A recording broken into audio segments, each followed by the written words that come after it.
Fala pessoal, feliz ano novo, feliz 2026. Está começando mais um SemaCast, o podcast oficial do Hospital Sema, referência em oftalmologia e otorrinolaringologia. Eu sou o Dr. Henriota e é um prazer receber você aqui. Hoje nós vamos falar sobre 3 cirurgias muito comuns para quem sofre com dificuldade de respirar pelo nariz. Cirurgia de septo, redução de carne esponjosa e remoção das adenoides. Você sabe quando essas cirurgias são indicadas? Você sabe o que é a carne esponjosa? E como é que funciona o pós-operatório? Para explicar tudo isso, eu recebo aqui hoje o Dr. Cícero Matsuyama, otorrinolaringologista do Hospital Sema. Seja bem-vindo, doutor. Uma alegria imensa, né, ser convidado para esse bate-papo da gente.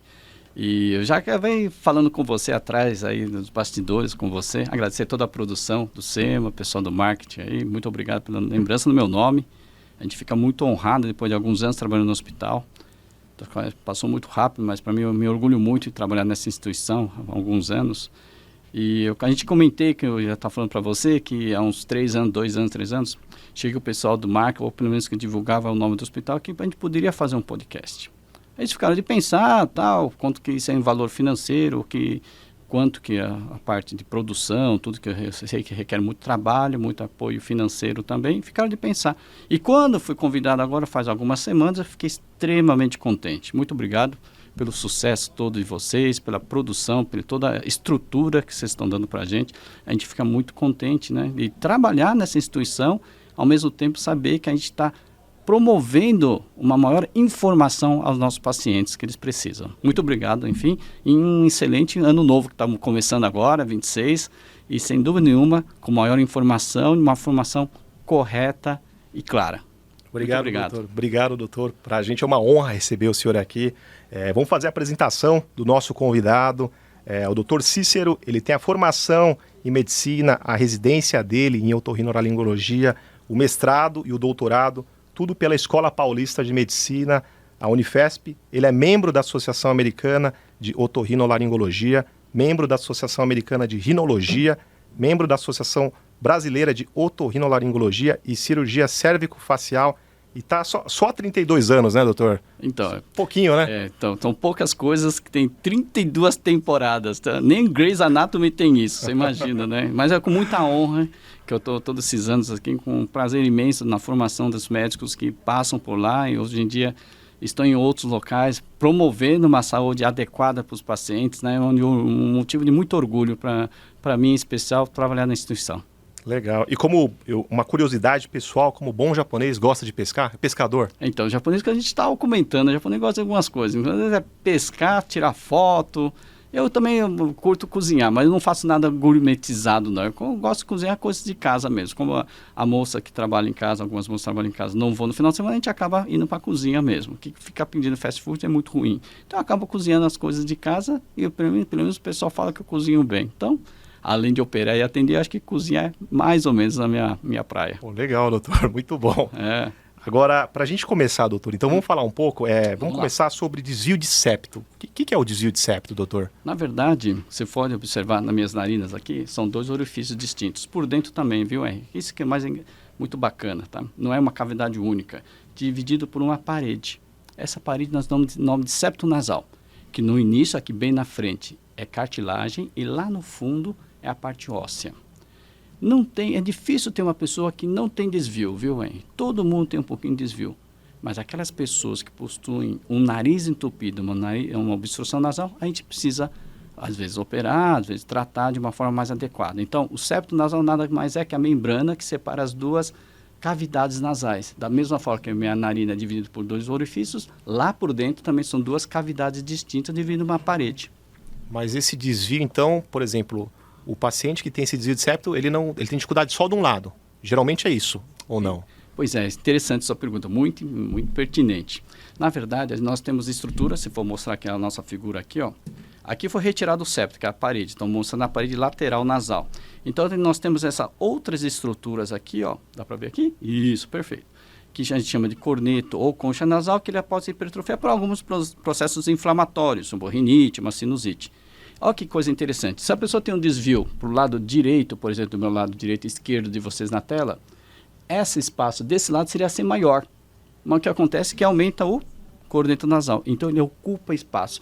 Na natureza, assim como o poder, nunca fica vazio. Tá? Isso é importante as pessoas saberem, né? Legal. Então, quando desvia, e aquilo lá cresce, então acaba entupindo os dois lados. Seja um lado pelo desvio, e seja para o outro lado pelo aumento dos cordentos nasais.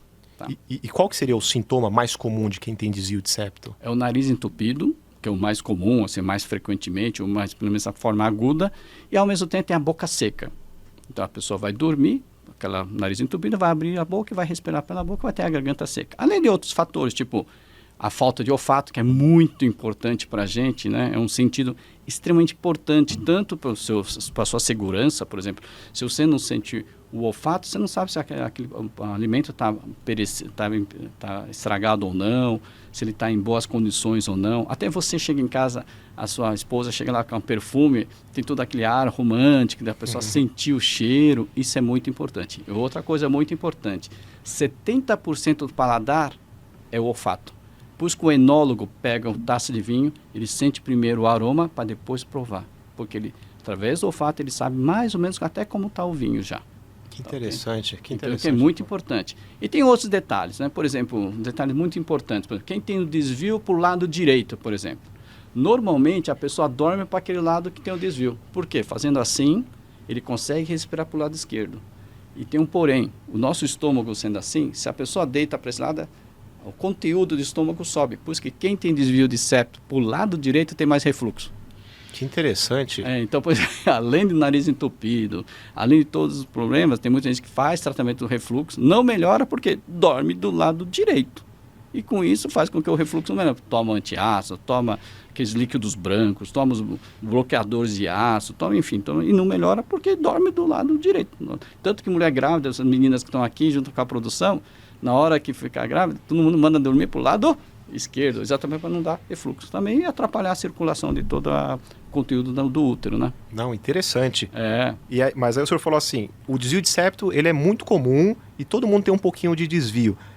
Quer dizer, todo mundo, mas as pessoas podem ter um pouco de desvio. Mas quando que realmente a gente indica a necessidade de cirurgia? São duas ocasiões especiais. Uma quando a pessoa tem obstrução renal, isso está incomodando muito, e outra quando a pessoa começa a fazer inflamações de repetição.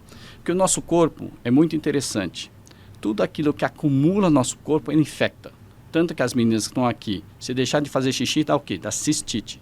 Secreção nasal também. Se você deixar acumular através de um desvio, vai começar a dar sinusite de repetição. Então, a gente opera por causa disso, às vezes por processos infecciosos de repetição. E fora tem outras causas, né, que é muito interessante. Por exemplo, desvio de septo na adolescente. Às vezes a pessoa fez durante a infância um tratamento ortodôntico, porque por um problema dentário. Aí na adolescência começa a ter o desvio, que isso é mais da adolescência para cima, e aí começa a respirar de forma através da boca, volta a ter respiração bucal de novo. Isso faz com que tenha um desvio.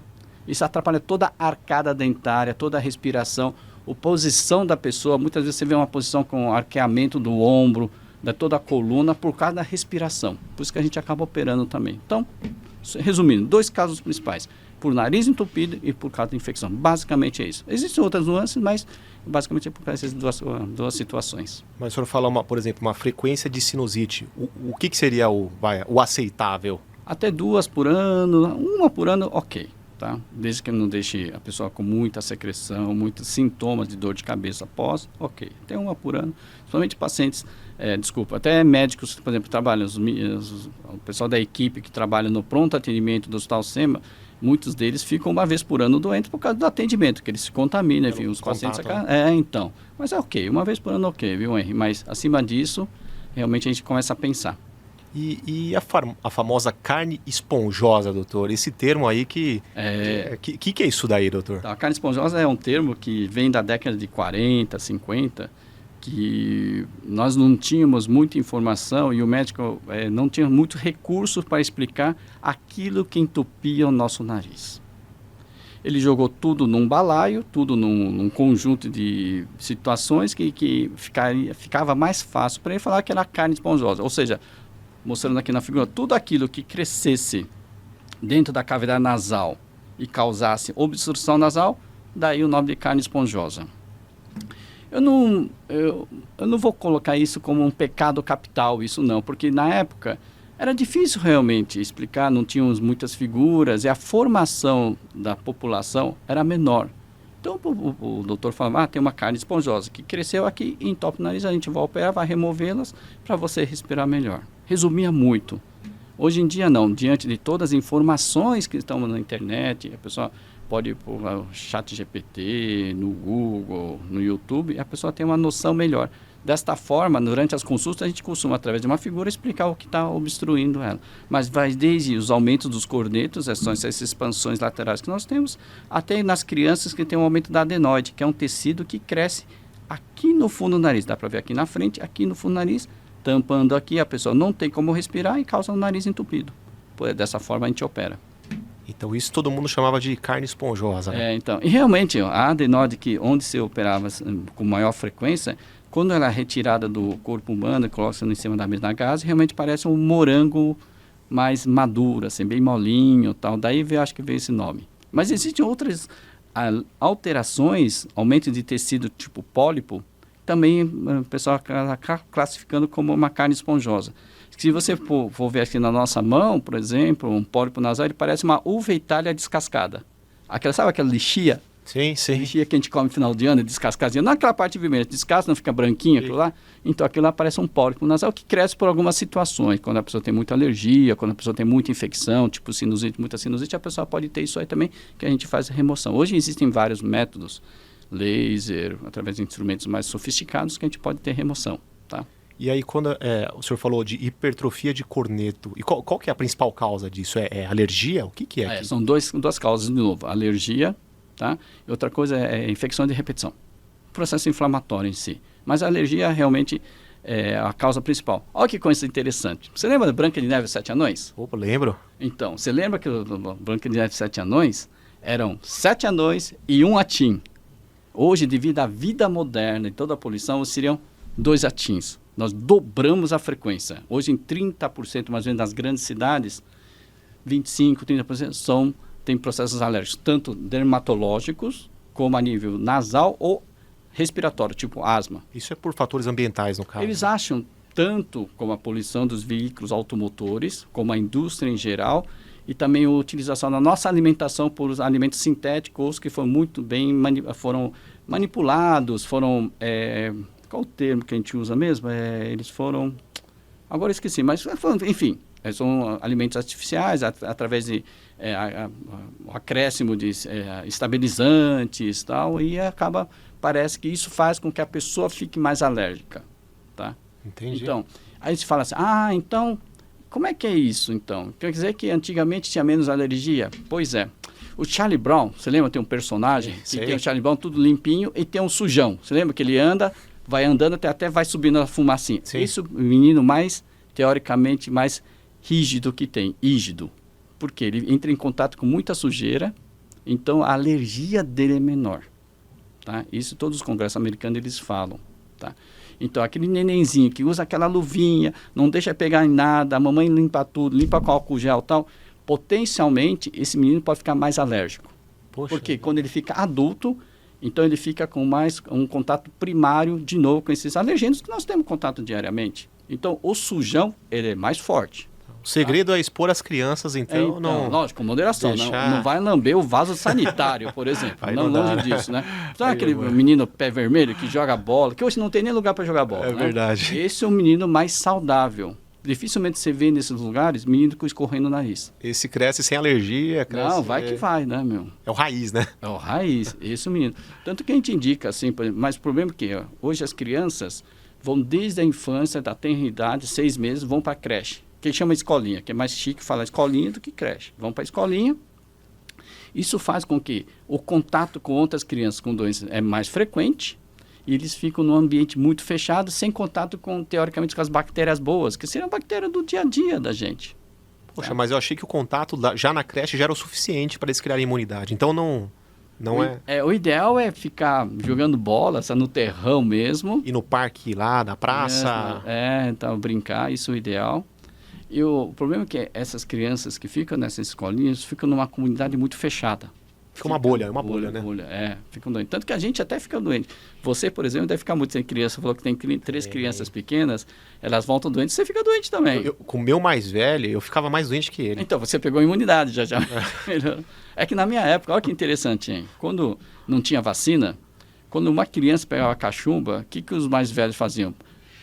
Fechava a porta do quarto, mandava todo mundo brincar junto. Todo mundo pegar o negócio e já resolveu o problema. Entendi. Então o pessoal criou forte. Morria-se muito mais também. Mas é uma forma da população se precaver e dar maior imunidade. Entendi. Que coisa, né? Como a vida muda. Mas o dado mais importante realmente é essa piora do processo alérgico, que dobrou a frequência, o número de pessoas. Que na Branca de Neve era 7 anões, 1 atim, hoje seria 2 atins. E doutor, qual que é a indicação da cirurgia da hipertrofia de corneta, então? Quando que você indica a cirurgia? Fala, agora tem que operar. Então, o que mais interessante, vamos começar primeiro das crianças, tá? Quando é que a gente opera uma adenoide? Existe um exame que nós fazemos no Hospital SEMA, muito importante, que é introduzido uma câmera muito fininha, muito delicadinha, que através de uma fibra ótica, que tem uma luz na ponta e uma câmera na outra, ela enxerga o tamanho que está essa adenoide. Acima de 70%, a gente sempre opera. Por quê? Com essa obstrução causa muitos problemas, desde sinusite, como otite, aquele catarro no nariz vai para o ouvido, começa a estar chiado no peito também, começa a dar rouquidão em algumas crianças, então a gente opera acima de 70% por meio desse exame que nós fazemos. Mas 70% de obstrução, é isso? Obstrução, fica com 30% só. Salvo algumas exceções, a gente opera quando tem 50%, quando a pessoa tem sinusite de repetição. Mas por quê? Por obstrução? Não, porque fica uma camada de bactéria em cima dessa adenoide, dessa esponjinha, vamos dizer assim, dessa esponja, e faz com que contamine as cavidades nasais e comece a infeccionar. Então a gente também opera. Passando mais para frente, a pessoa vai crescendo, operou já da adenoide, mas aí são outros problemas que causam obstrução.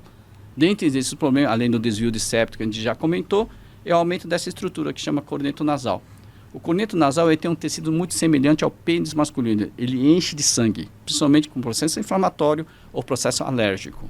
Chega uma hora que, apesar da utilização dos sprays anti-inflamatórios, da utilização de via oral de remédios, ele não consegue mais retrair, não consegue diminuir, continua tendo essa obstrução nasal. E a gente chega a removê-los parcialmente. O mais importante é a remoção parcial dessa estrutura. Da adenoide não, a gente pode tirar 100%. Mas dos cornetos, normalmente, a gente não tira 100%. Mas por quê? Por que não? Porque essas estruturas laterais servem para a gente ter a percepção da entrada do ar. O nariz, se você tira tudo, a percepção da pessoa dá uma sensação que o nariz continua entupido, apesar do ar entrando. Então, é importante para você sentir o ar entrando também. Então, a gente tira em torno de 50%, 40%, a depender de cada pessoa. Que interessante. Se tira tudo, ele sente que o nariz está... E está entrando o ar, tá? Então, isso é muito interessante. Então, a gente deixa uns 50% para a pessoa ter uma respiração adequada e também não ter mais as obstruções, dormir bem e tal. E nas crianças, a gente acaba operando adiante, não só por causa da infecção, porque começa a mudar a arcada dentária. Você sabe que a pessoa, quando o nariz fica entupido à noite, começa a respirar com a boca aberta, então os dentes de cima vão para frente. Então, aí vai para o aparelho ortodôntico e tal. É importante o aparelho ortodôntico? É super importante. Mas se você não fizer a cirurgia da adenoide, ela demora muito mais, porque aí muitas pessoas falam assim, mas vai melhorar na adolescência. Imagina quanto que isso não vai alterar anatomicamente toda a estrutura facial se esperar até a adolescência. Por isso que a gente opera quando criança. Nós costumamos esperar acima de 2 anos, porque o risco de excesso diminui, mas às vezes precisa operar pequenininho? Precisa, porque chega a 90%, 100%, a gente precisa operar de pequenininho também. Tá. E quando a gente já entrou nesse assunto também da adenoide, qual que é a função da adenoide?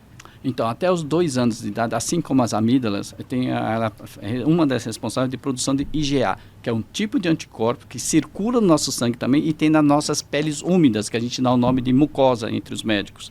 Mucosa ocular, nasal, boca, vagina, útero e assim vai, intestino então. E ele auxilia na produção do IgA. Essa é a função da adenoide. Então, além da produção geral, né, que é um órgão linfódico, é um órgão responsável pela defesa do organismo.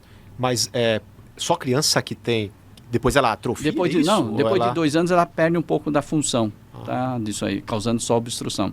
Então, de uma forma mais segura, depois dos 10 anos, a gente acaba retirando elas, quando existe a necessidade. Então, mas vale a ressaltar, podemos fazer antes disso? Sim, aí o médico, para ter um especialista, é para medir o custo-benefício. Se ele está causando maior prejuízo do que deixar ela lá, a gente realmente faz a remoção. E uma cirurgia teoricamente tranquila, a única coisa é feita sob anestesia geral, super seguro. Hoje em dia nós temos vários monitores que monitoram a parte cardiológica, a quantidade de oxigênio, tudo de uma forma adequada, principalmente no Hospital SEMA. Então, dessa forma é feito de uma forma segura. Tá. Mas então a cirurgia de adenoide ela é comum em criança, não em adulto. Em adulto tem algumas situações que podem aumentar no adulto, tá? Tipo, infecção de repetição pode acontecer.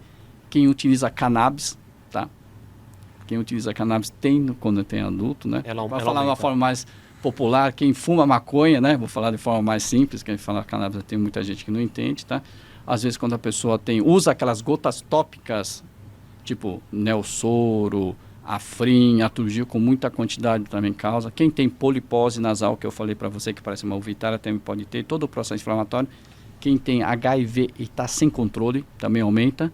E tem aquelas doenças que provêm do sangue, tipo leucemia, linfoma, também causa aumento da adenoide no adulto. Na criança com linfoma também aumenta? Aumenta também.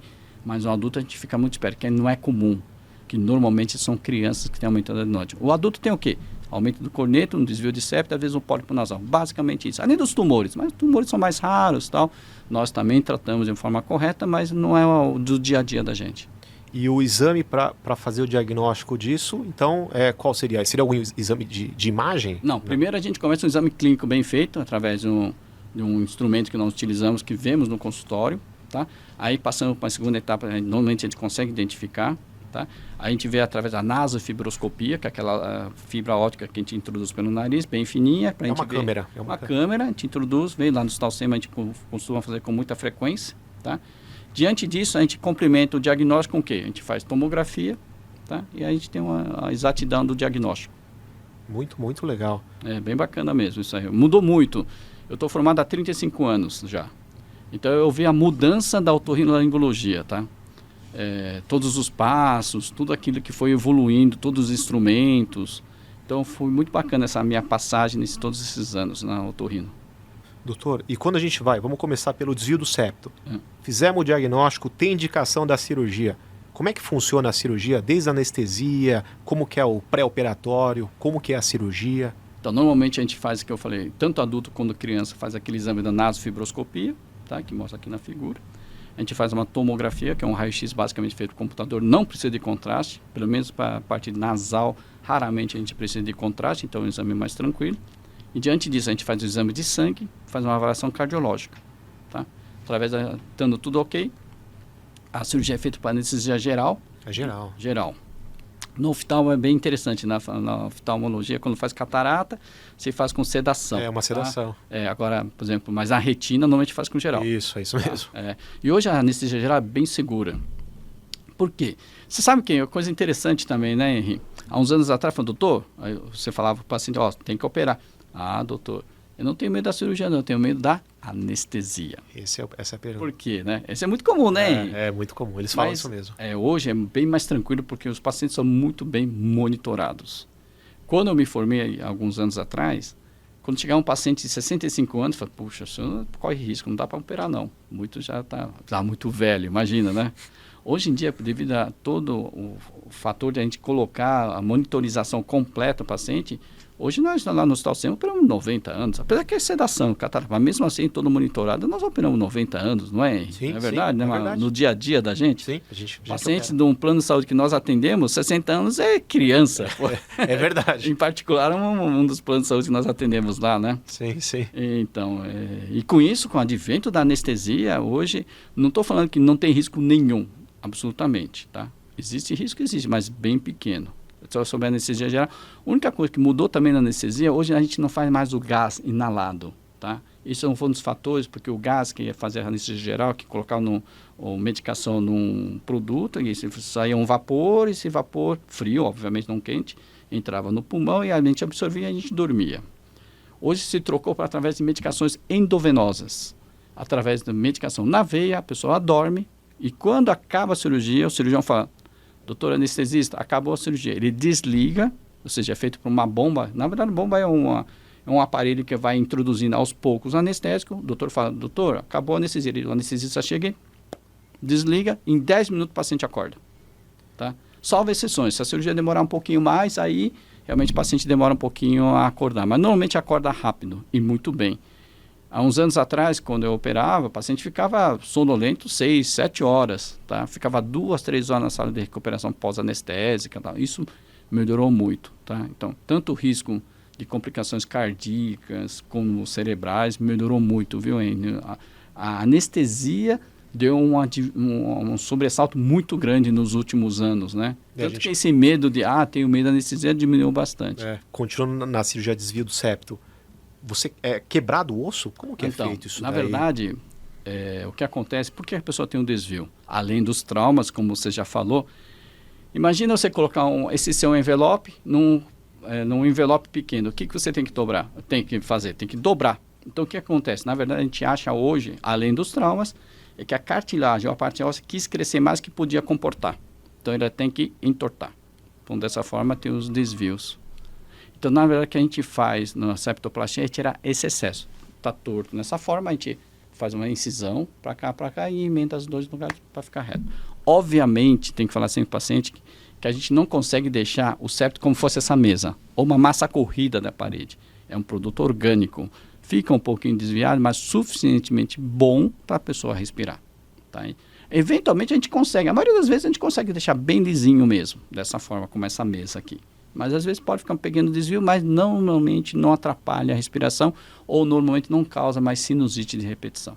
Então, na verdade, a gente mexe na cartilagem, não é o osso não... Na parte posterior, se o desvio é lá para o fundo do nariz, essa parte bem no fundo, quando tem aqui na figura, aqui para cá é mais ósseo mesmo. Também te mexe também. Tanto cartilagem quanto... Como o osso também. Só que o osso é um pouquinho mais agressivo aí, no caso, um pouquinho mais... É bem trabalhoso, a gente costuma fazer de uma forma mais rápida, mas é bem trabalhoso porque tem pele dos dois lados. A gente simplesmente pode arrancar.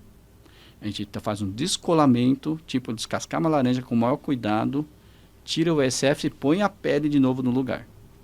Então, por isso que quando a pessoa acorda na anestesia, normalmente está respirando muito bem e com o tempo entope um pouquinho por causa da cicatrização, porque inflama um pouco a pele por dentro e tal. Então, isso com o tempo...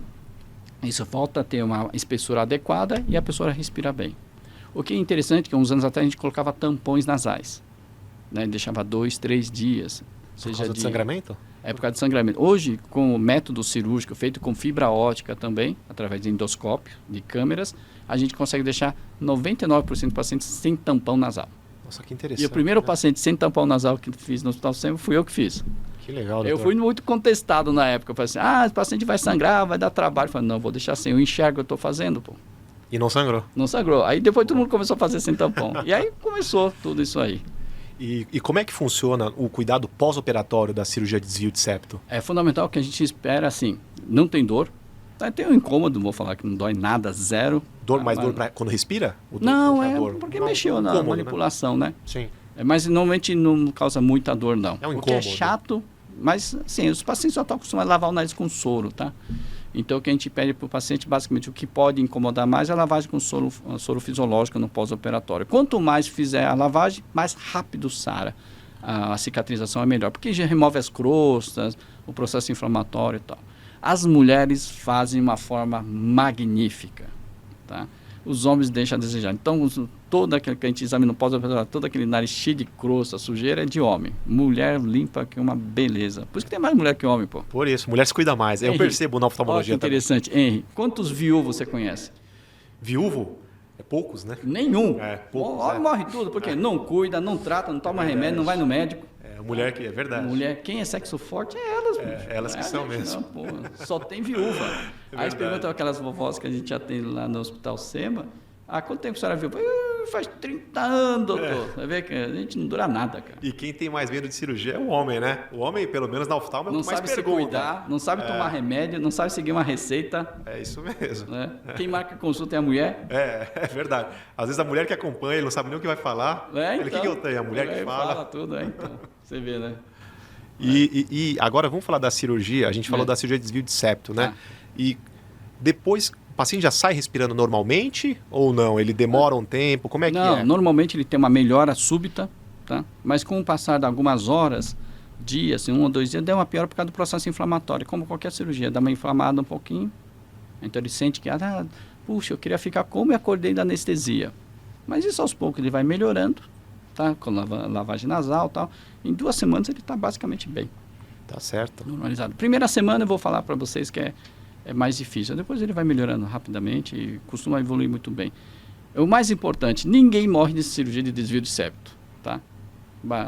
E dificilmente a gente causa muitos danos, então. É uma cirurgia teoricamente mais tranquila, feita por mãos hábeis e tal, realmente o resultado é muito bom. Desde que muito bem indicada, então funciona muito bem. E agora da cirurgia da hipertrofia de corneto, como que é feito? O preparo é o mesmo também? Então, igualzinho. Normalmente a gente faz em conjunto, viu, Henry? Ah, faz os dois? É mesmo? Faz os dois. Faz o desvio e faz... É diferente da catarata, né? Já faz tudo junto, então. A gente faz as 2 narinas, né? O pessoal da catarata faz um olho e depois faz o outro. A gente não opera os 2 olhos juntos. Também é arriscado também, né? Mas a gente faz as 2 narinas de uma vez. Às vezes, quando tem problema de amígdala em adultos, a gente costuma fazer junto também. Isso é de cada cirurgião, tá? A gente costuma fazer no SEMA ao mesmo tempo, tá? Mas pode fazer separado. E dá ponto? Dá ponto mais absorvível. É um fio que precisa... a base sintético, ele não precisa tirar, não. Entendi. Quando faz plástica, às vezes precisa fazer um fio comum, bem fininho, muito parecido com o que vocês usam, não é um 10 zeros que a gente fala, usam 6, 7 zeros e faz a plástica e realmente isso aqui tem que ser remoção. No pós-operatório a gente tira, depois de uma semana, 10 dias a gente tira. E agora falando da cirurgia de adenoide, o preparo, como é que é semelhante, né? A avaliação cardiológica, o exame de sangue, tá? E da criança, interessante, tem 2 métodos principais, mostrando aqui na figura, tem um que a abordagem é feita diretamente pelo nariz e outra que a gente vai pela boca, tá? Através de uma colher, a gente pega aqui e raspa essa região, tá? E remove a adenoide. A amígdala, mesma coisa, a amígdala é feita aqui mais embaixo, também existe a remoção. Mas quando escolhe uma técnica e outra? Depende de como nós temos à disposição dos instrumentos no centro cirúrgico, tá? E a criança anestesia também é geral? Geral, também entubado e tal. Porque o mais importante aqui, quando a gente está operando o otorrino, são órgãos extremamente vascularizados. Sangra muito, viu, hein? Tá? Assim, é o normal. Faz, tá? Tudo que é exceção do oftalmo, sangra. Ortopedia também, cirurgia ortopédica, sangra pra caramba. Obstetrícia, então um parto, tem muitos pais que não aguentam, ficam vendo e desmaiam, porque vai fazer uma cesárea, o parto normal sangra bastante também. Então aqui você pode ver na figura, aqui é a parte da traqueia, não sei se dá para ver aqui a laringe, isso, onde a gente respira. Para evitar que o sangue caia aqui, por isso que a gente entuba o paciente. Há uns anos atrás, quando eu me formei, da década de 90, no finalzinho da década de 80, a gente fazia a adenoamígdala ainda com o paciente semi-acordado e sem intubação. Então tinha muito risco, tá? Fazia com o paciente sentado, como você está aí hoje na minha frente. Hoje não se faz mais essa técnica, tá? Caiu em desuso, só que os doutores eram muito hábeis para não deixar o sangue cair aqui, né? Então o paciente tossia, então o paciente estava acordado, né? Eu não recomendo mais, ninguém mais faz isso, acho que só alguns países perto da África devem fazer ainda, aqui nos países desenvolvidos não se faz mais, porque no risco da aspiração, né? Que o sangue vai para o pulmão, pode dar pneumonia e tal. Entendi. Então não se faz mais, mas fazia-se muito acordado. Então o pessoal mais velho, pessoal de 70 anos de idade que tem hoje, você operou a amígdala? Você lembra? Doutor, lembro, estava sentado na cadeira, a enfermeira me segurou, o doutor chegou, abriu minha boca e tirou. Nossa. Então, era meio assim. Raiz. Então, era assim mesmo, meio anestesiado, meio acordado, e dessa forma fazia. E como é que é o pós-operatório da adenoide? A criança, ela já fala que está melhor? Como que a gente... Então, a principal coisa é que os pais, como essa criança que tem aumento da adenoide aqui ronca igual adulto, tá? Então, tantas mães falam assim, não sei quem ronca mais, meu marido ou criança, sabe? Aí passa no quarto, tá roncando. Então, a primeira coisa que as pessoas sentem das crianças que, nossa, doutor, na primeira noite eu fui ver se estava viva, porque não houve ela respirar, porque a criança é muito rápido, sabe? A adaptação da nova respiração, fecha a boquinha e dorme muito bem. E ela queixa de dor no pós-operatório? A adenoide não. Quando tira a amígdala, sim, porque é um lugar de deglutição. Porque aqui na adenoide não passa nada, só passa ar. Então não sente dor. Interessante. Cirurgia de adenoide não dói. A única coisa que você pede para fazer é um repouso, que criança é fogo, né? Pode pular, pode fazer. Então a gente pede pelo menos uma semana mais tranquila. Não precisa ficar internado, normalmente internação de 1 dia, tá? Então opera de manhã, normalmente as crianças, por causa do jejum de 8 horas. A gente pede para a gente tenta operar na parte da manhã e no final da tarde, alimentou, vomitou, fez xixi, para casa, graças a Deus. É assim que funciona. Muito legal. E agora entrando na parte, doutor, de prevenção, é possível evitar o crescimento da carne esponjosa e também do aumento das adenoides? que a gente pode prevenir, não sei, mas pode diminuir os sintomas mais graves, vamos dizer assim. O que a gente pede, principalmente na casa, isso muita gente já sabe, né? Evitar cortinas, tapetes e não usar, por exemplo, espanador, que o espanador basicamente tira o pó daqui para deixar no ar para ele pousar de novo. Então, se possível, usar um pano úmido. Usa antisséptico não, esses desinfetantes. Quanto menos cheiro tiver, melhor, tá? Muita gente não sabe, mas a água sanitária bem diluída ou vinagre bem diluído é melhor do que qualquer produto desinfetantes por aí, tá? Então tem muito na internet, quem puder ver na internet tem as fórmulas e não é muito concentrado, tá? Basicamente o nosso dia a dia não ser do hospital, basicamente existem várias diluições de água sanitária que ajudam a não proliferação de ácaros e assim vai, tá? Isso é muito importante. Um detalhe, olha que coisa que está mudando muito, viu? Bem que você falou, eu lembrei agora que falar. Agora o pessoal não tem mais pet. Com exceção agora começou o médio, mas há um tempo atrás ninguém tinha cachorro e gato em casa. O que aconteceu? O cara não tinha, diferente dos nossos pais que criavam cachorro no quintal, tá? Que a casa era grande e tal, tinha cachorro. Aí o cara não tem pet, aí casa, separa e pega um pet. Ele nunca teve contato. Essa pessoa pode ficar alérgica, porque nunca teve contato prévio. É mesmo? Adulto, mesmo adulto. É mesmo. Então, o que é a vacina? Você já pensou, imagina, o que é a vacina que o alergista faz, Henry?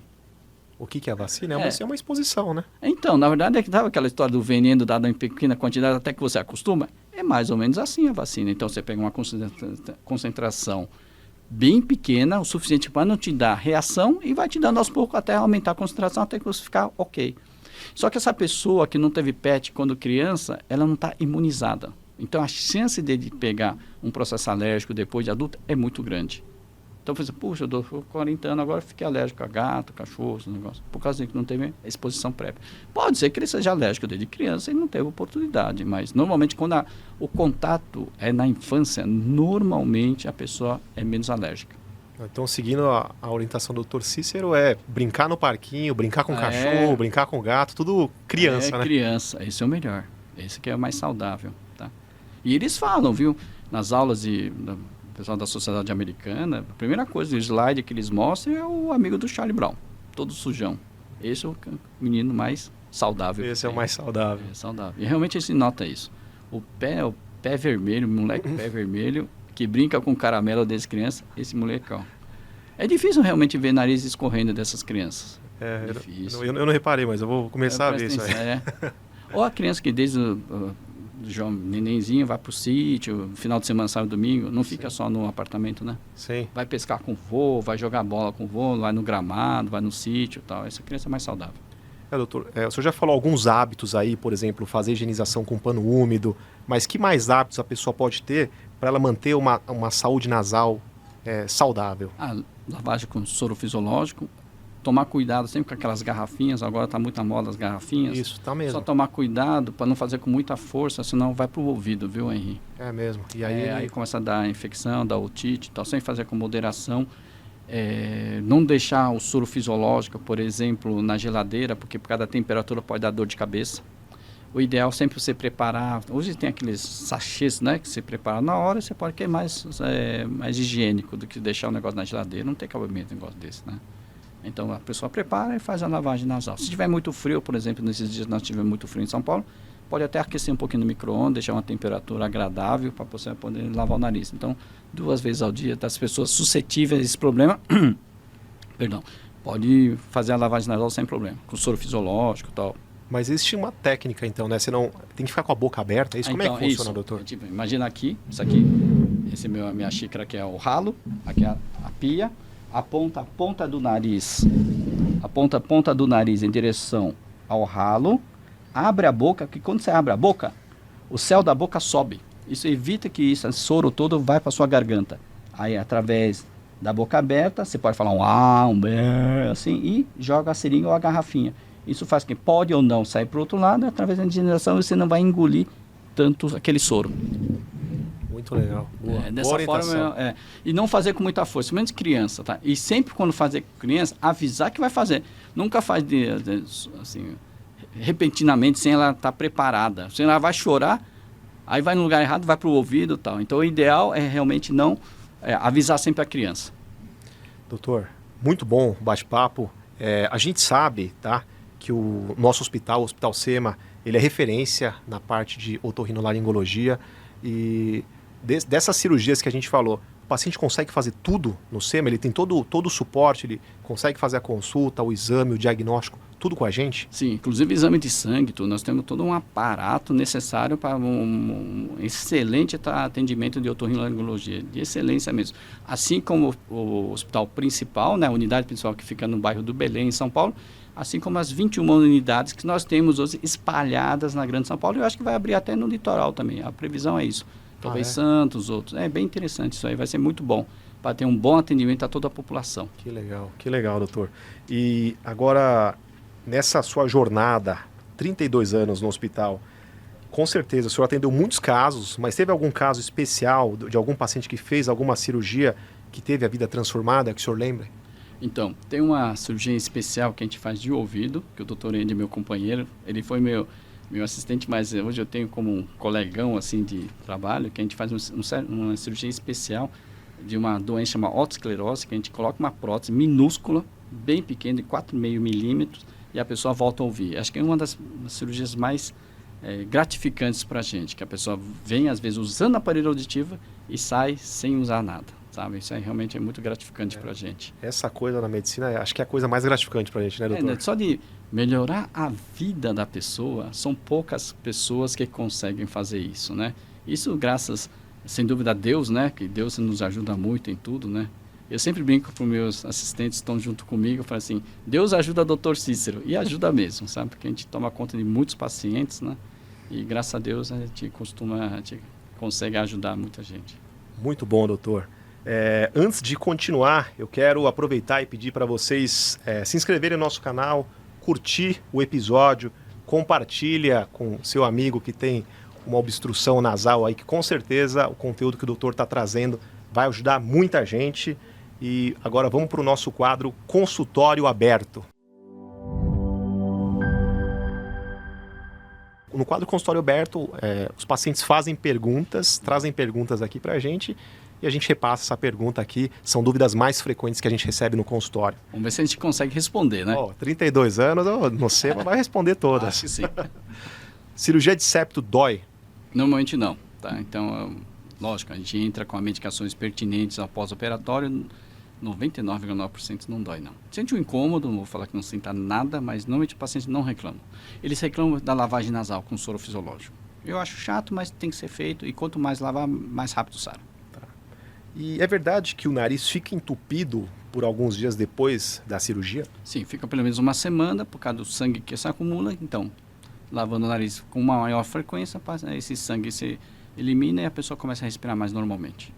E crianças sentem muita dor quando elas retiram a adenoide?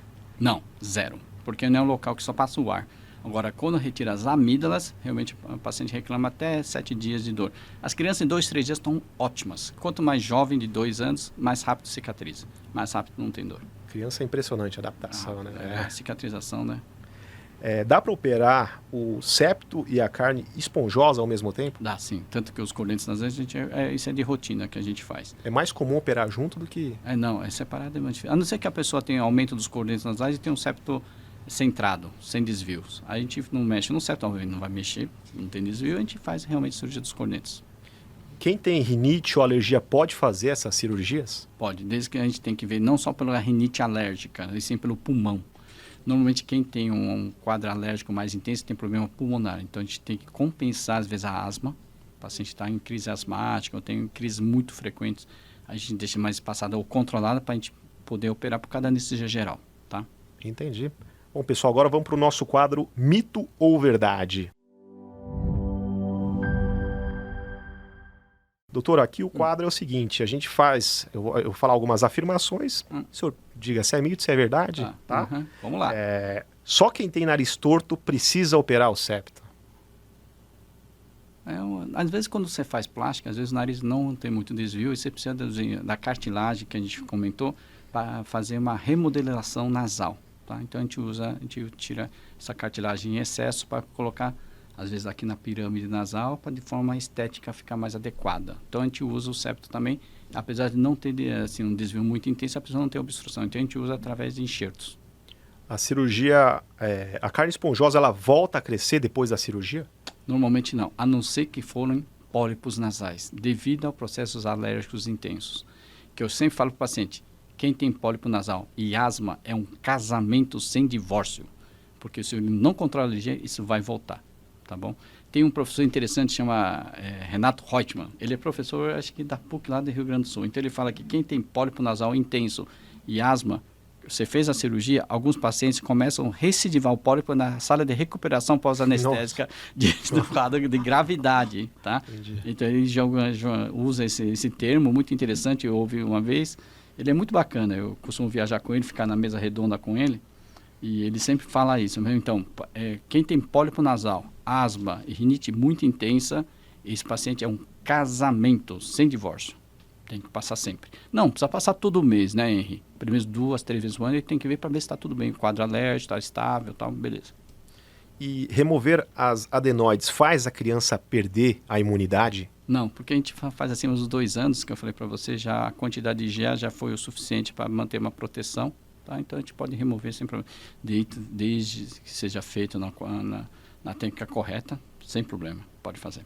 A cirurgia de septo, ele muda o formato do nariz? Normalmente não, a não ser que o desvio seja muito intenso e inicie bem aqui na região anterior do nariz. Normalmente não, se for numa técnica correta e o nariz assim permitir, não causa nada. Porque a gente, teoricamente, o que muda aqui quando se faz plástica, né? Através da estrutura piramidal nasal. Adulto não precisa operar adenoide?